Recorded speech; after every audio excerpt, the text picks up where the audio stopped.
Halo sobat-sobat semua, kembali lagi di channel Behold. Kali ini saya akan melanjutkan merangkum alur cerita film Pokemon Advance. Di tengah latihannya, Satoshi dan kawan-kawan bertemu dengan Pokemon udang laut. Kojiro dan Yasuo menyatakan bahwa ini adalah hari yang sempurna untuk menangkap Pikachu. Berbeda halnya dengan Musashi, yang hanya ingin bersantai sambil berbaring di bawah naungan payung. Mereka berdua pun mengajak Musashi untuk bangkit dari kursi, namun ia tetap tidak mau. Ketegangan mulai meningkat ketika Sonansu berbaring di kursi sebelahnya. Saat tim Rocket masih ribut-ribut, sesosok makhluk misterius melaju dari arah laut. Pokemon misterius itu menabrak mereka dari bawah pasir, membuat tim Rocket terbang ke langit-langit. Saat matahari pagi menyinari pulau, Satoshi dan Pikachu menyatakan ini adalah hari yang sempurna untuk berlatih dalam persiapan pertandingan ulang mereka melawan Topi. Satoshi dan Pikachu kemudian membasuh muka mereka dari air yang dibawa lautan. Kakak beradik Haruka dan Masato terlihat sedang menyikat gigi. Sementara Takeshi dan Torchic menyalakan api untuk menyiapkan sup. Satoshi mengeluarkan seluruh Pokemonnya, dan mereka mulai bermeditasi di pinggir tebing. Satoshi menjelaskan pentingnya bermeditasi, agar mereka selalu berpikiran positif bisa menang pada setiap pertandingan. Masato duduk di tepi sungai sambil mencuci pakaian, meminta bantuan Fortress untuk mengeringkan pakaiannya. Kemudian ia menyerahkan pakaian itu kepada kakaknya untuk dijemur. Takeshi lalu menjelaskan bahwa meditasi sebenarnya adalah salah satu bentuk pelatihan, karena meningkatkan kesabaran Satoshi dan Pokemonnya dalam pertarungan mereka. Gelombang besar mendekati pantai. Tailo mulai panik, tapi Satoshi menyuruhnya untuk tetap tenang. Mempelajari cara merasakan ombak mungkin menjadi kunci untuk mengalahkan Toki dan teknik selancarnya. Saat gelombang semakin besar dan mendekat, Satoshi merintahkan mereka semua untuk menyingkir. Namun gelombang itu terlalu cepat sehingga Satoshi dan Pokemonnya basah kuyup. Setelah menjemur pakaiannya yang basah, Satoshi dan Pokemonnya kembali berlatih. Kali ini mereka semua berhasil menyingkir tepat pada waktunya, kecuali Treecko yang terlambat membuka matanya. Satoshi tidak mengerti mengapa Treecko jadi lambat seperti itu. Kemudian mereka mengalihkan perhatian pada Haruka yang berlatih untuk Pokemon kontes. Ia mengeluarkan Pokemon-Pokemonnya yang mulai berputar-putar dan bermain. Meski diakui masih perlu banyak berlatih. Semuanya pun mengakui sebagai seorang pemula, Haruka terbilang sudah cukup bagus. Percakapan itu terhenti setelah menyaksikan tenda yang berjalan dengan sendirinya. Mereka berempat mengejar sesuatu yang bersembunyi di bawah tanah. Sayangnya Satoshi tidak bisa menggunakan Pikachu karena dikhawatirkan akan membakar tenda. Oleh karenanya Haruka merintahkan Wurmple String Shot untuk menghentikan Pokemon yang ada di bawah tanah tadi. Pokemon itu ternyata sangat kuat hingga mampu menyeret Wurmple bersamanya. Bahkan dengan bantuan Treecko pun belum sanggup menghentikan Pokemon tersebut. Satoshi dan kawan-kawan menjangkau Pokemonnya, tapi mereka juga ikut-ikutan terseret ke sepanjang pantai, sampai akhirnya tercebur juga. Setelah menjemur pakaian yang basah, mereka meriksa tenda yang rusak, dan onigiri yang berserakan di mana-mana. Mereka pun mengira-ngira tentang siapa pelakunya. Takeshi yang sedang menjahit tenda mengatakan apapun itu pasti Pokemon yang sangat kuat sekali. Mendengar kata kuat, Satoshi jadi ingin menangkapnya. Takeshi dan Masato tentu mendukungnya. Sementara Haruka hanya bisa menghela napas. Tim Rocket sedang memulihkan diri dari serangan Pokemon misterius. Mereka lalu memperhatikan Pokemon misterius itu melaju kencang di bawah pasir. Musashi menghampirinya untuk membalas dendam, namun malah tak sengaja menginjak Loudred yang sedang tidur. Musashi yang ketakutan perlahan mundur saat Pokemon yang marah bangkit dari tidurnya. Loudred mengeluarkan teriakan yang membuat tim Rocket melambung tinggi. Satoshi dan kawan-kawan bersembunyi di balik semak-semak, menunggu Pokemon misterius itu mengambil umpan mereka. Haruka mulai mengeluh karena lelah dan ingin tidur. Tapi saat Masato menyuruhnya tidur duluan, ia mencengkeram adiknya itu dengan sangat kuat. Tiba-tiba Pokemon misterius menyerang mereka dari belakang, membuat mereka semua terpental ke udara. Pokemon misterius mengalihkan pandangannya kepada Haruka, yang berlari sambil berteriak ketakutan. Satoshi mengatasinya dengan memerintahkan Pikachu Thunderbolt. Namun Pokemon itu menghilang lagi dengan masuk ke dalam tanah. Keesokan harinya, Haruka mengajak teman-temannya untuk pindah supaya jangan diganggu lagi. Namun Satoshi yang ingin mencari tahu Pokemon apa sebenarnya itu, tentunya menolak.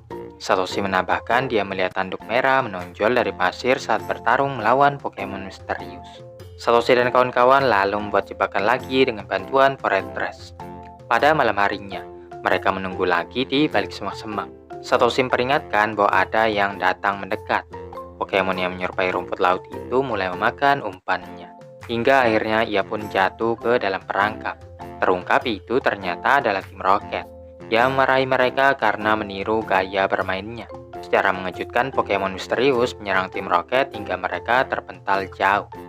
Di saat Pokemon itu hendak kabur, Pikachu menghentikan langkahnya dengan Quick Attack yang mengungkapkan wujud aslinya ternyata adalah seekor Corpis.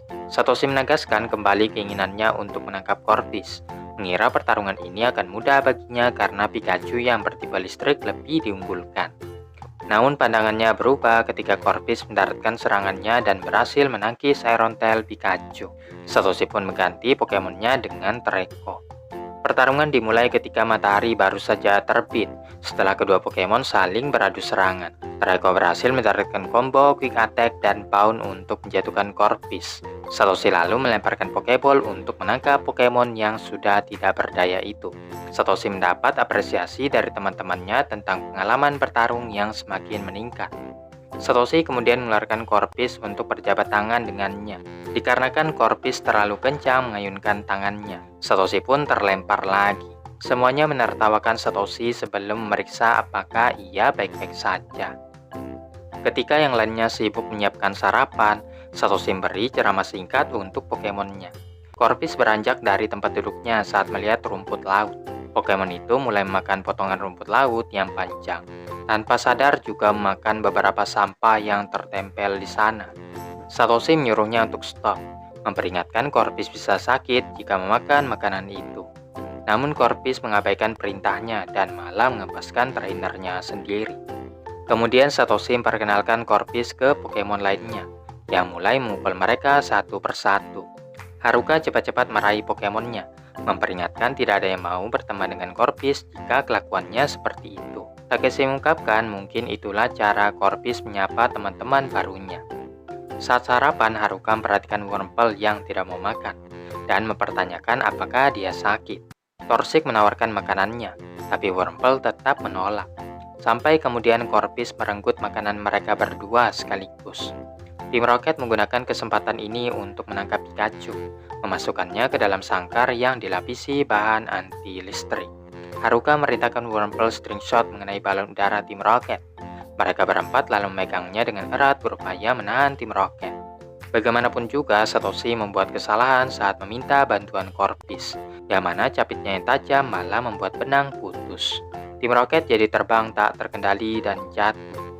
Haruka membentak Corpis, dan Satoshi segera minta maaf karena itu murni kesalahannya. Ia lalu menuntun teman-temannya untuk mengejar tim Rocket yang pasti jatuh tak jauh-jauh dari sini.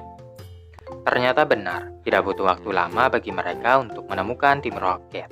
Satoshi merintahkan Corpis Bubble Beam, menyebabkan sangkar Pikachu terbang ke udara. Namun tim Rocket dengan cepat merintahkan Sevipar untuk menangkapnya lagi. Haruka merintahkan Wurmple String Shot untuk merebut Pikachu dari tim Rocket.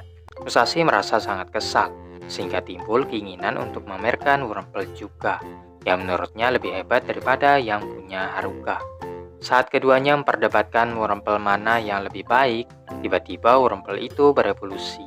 Yang punya Haruka berevolusi menjadi Silcon, sedangkan yang punya Musashi menjadi Cascon. Rupanya tim Rocket masih ingin bertarung, jadi Satoshi merintahkan Corpis untuk memukul mundur mereka, lalu merintahkan Pikachu Thunderbolt untuk mengalahkan tim Rocket. Saat mereka merayakan kemenangan, kulit Corpis tiba-tiba berubah menjadi merah cerah, dan ia pun roboh. Setelah diperiksa, ternyata Corpis mengalami demam. Ketika hendak merekolnya, Satoshi baru ingat telah meninggalkan semua Pokeballnya di dekat tenda. Satoshi pun memutuskan untuk membawa Corpis ke Pokemon Center terdekat. Saat mendaki gunung, ia menyadari suhu tubuh Corpis yang semakin tinggi. Satoshi pun berhenti sejenak memikirkan cara menurunkan demamnya. Satoshi yang melihat adanya air di kaki gunung, menggunakannya untuk meredam panasnya tubuh Corpis, dan itu bekerja dengan baik. Perutnya yang keroncongan mendorong Satoshi memetik beberapa beri dari pohon. Saat itu, ia tak sengaja menginjak Shroomis. Dia melancarkan stun spore untuk mengusirnya dari wilayah itu. Satoshi melihat sebuah kota dari kejauhan, tapi saat hendak menyeberangi sungai, sekelompok Karpanha menyerangnya. Selagi Satoshi menyusun rencana untuk bisa sampai ke seberang, dia melihat sebuah perahu di balik semak-semak. Satoshi pun menggunakan perahu itu, dan saat Karpanha mulai menyerang, Pikachu mengatasinya dengan Thunderbolt. Meskipun pada kenyataannya Pokemon itu tetap saja menggerogoti perahu sampai hancur. Akhirnya Satoshi menepi dan mencari cara lain untuk menyeberangi sungai dengan cepat, karena demam Corpus terus meningkat. Satoshi berlari ke jembatan yang sudah roboh. Menyangka Karpanha tidak mungkin mengejar mereka sampai ke sini, Satoshi mengarungi sungai tersebut dengan menenteng Pokemon di atas kepalanya. Ternyata salah, Karpanha justru datang mengejarnya lagi. Satoshi mulai mempercepat langkahnya dan menyuruh Pikachu melompat duluan ke seberang. Pikachu melakukan yang terbaik untuk menahan Karpanha, tapi Pokemon itu malah muncul lebih banyak lagi. Corpus mulai mengkhawatirkan Satoshi, yang menjamin akan terus melindunginya. Ketika Karpanha berhasil menjatuhkan Pikachu, gerombolan Pokemon tersebut langsung menerkam Satoshi. Corpus melancarkan Bubble Beam untuk menghalau serangan itu, yang memungkinkan bagi mereka untuk sampai ke tepi. Satoshi sangat bersyukur mereka semua selamat sehat walafiat. Setibanya di Pokemon Center, Suster Joy mengungkapkan bahwa Corpus akan segera pulih, dan nampaknya sampai dimakan Corpus sebelumnya yang membuat Pokemon itu sakit. Takeshi dan kawan-kawan yang duduk di depan api unggun tiba-tiba mendengar suara Pokemon. Ketiganya meninggalkan tenda dan menyelidiki dari mana asal suara itu. Mereka pun menemukan tape recorder, memicu jebakan yang telah dipersiapkan tim Rocket. Tim Rocket lalu keluar dari persembunyiannya, namun harapan mereka pupus setelah mengetahui Pikachu tidak bersama mereka. Seketika tim Rocket menginjak jebakannya sendiri, sehingga semuanya sekarang tidak bisa pergi kemana-mana lagi. Parahnya lagi, air pasang mulai naik, yang akibatnya bisa menenggelamkan mereka semua. Untungnya setelah melihat tape recorder, Takeshi punya solusinya. Keesokan harinya, ketika Satoshi hendak berangkat, Tailo masuk melalui jendela dengan tape recorder di lehernya. Ketika diputar, Satoshi akhirnya mengetahui teman-temannya dalam bahaya. Sesaat kemudian, Satoshi dan Suster Joy yang mendarat speedboat tiba di lokasi. Satoshi merintahkan Corpus Crabhammer untuk menghancurkan sangkar, sehingga mereka semua bisa diselamatkan. Tim Rocket berterima kasih kepada Satoshi yang telah menyelamatkan nyawa mereka, namun itu tidak menghentikan upaya mereka untuk menangkap Pikachu. Satoshi yang sudah tahu sifat busuk tim Rocket, memerintahkan Pikachu Thunderbolt yang di-follow up dengan Corpus Crabhammer untuk menerbangkan mereka ke langit-langit. Ketika Takeshi merayu Suster Joy, Haruka dan Masato menyempatkan diri untuk berterima kasih kepada Corpus, yang mengungkapkan rasa senangnya dengan memukul siapapun yang berada di dekatnya. Meskipun begitu, mereka merasa sangat bahagia Corpus akhirnya sembuh lagi.